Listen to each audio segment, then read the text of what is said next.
Hello everyone, welcome back to the channel. If you're here because you want to learn how to use a spring compressor, you're at the right place because I'm going to show you how I've done it. I don't recommend you to do it, but I'm going to show you how I've done it, and you have to be very, very careful because this can be a widow maker for those that are married. Do you know what that means? That means let somebody else compress your shocks, the springs around your front shocks, the struts, because it's not worth risking your life to do it. But for entertainment purposes, I'll show you how I do it. So give this channel a thumbs up on your way in if you see this material useful, and let's see how tricky this compressor really is. Well, I purchased this tool at the local store, and I'm sure you can get it online too in Amazon. I'll put the link down below. But this video is basically to show and share how I have used this. Please don't take me as a recommendation to use it. You are using this at your own risk. As I mentioned at the beginning of the video, so we have the old one and the new shock or strut assembly laying here. This particular kit is the MacPherson strut spring compressor. So basically you have two brackets, they're the same. You take them over and you put them on the strut. So basically you slide that over like that and push this pin in so it don't come off, and do that on both sides, and then I put that one on that side and do that the same on this side. You keep the pin slid in same way here, and you want to pick it up and make sure that they're across from each other. You got that one up top and this one down below, so it's kind of in the center.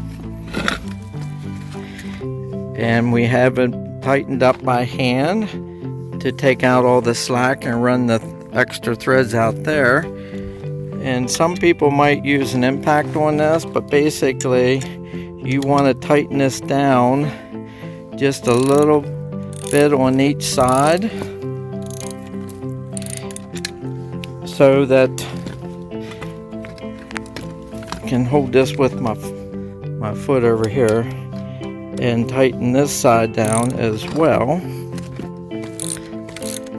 And basically you want to pull this in and this in evenly until you have it compressed just enough so that you can loosen up this bolt.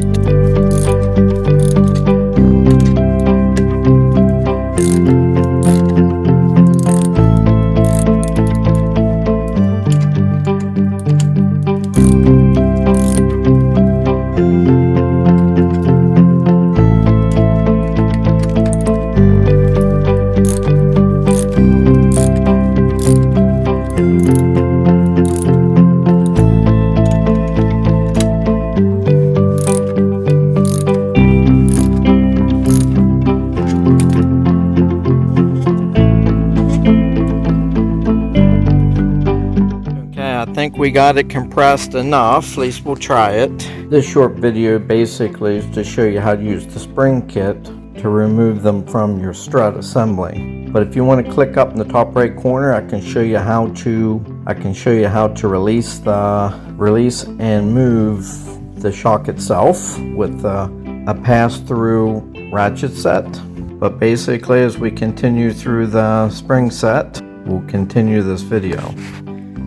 Okay, as you saw, this nut here came off, and you can kind of see in there that the shaft is down further, so that means I got to crank down more on that. So basically now you want to lay this down on its side and pull out the shock like this.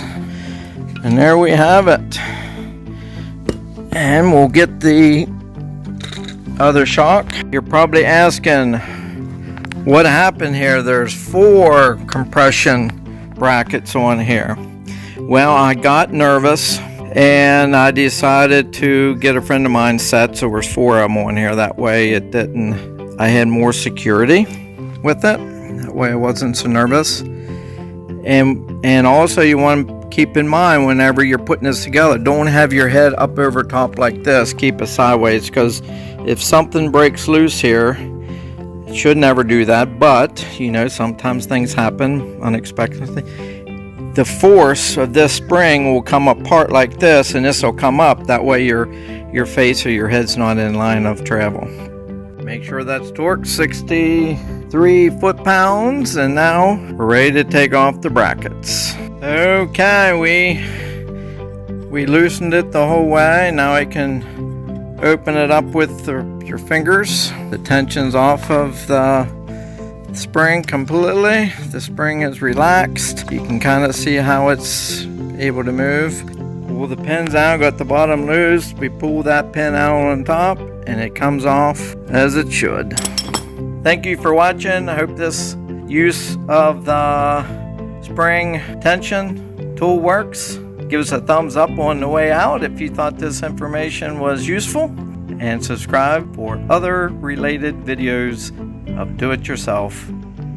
Like always, have a great day.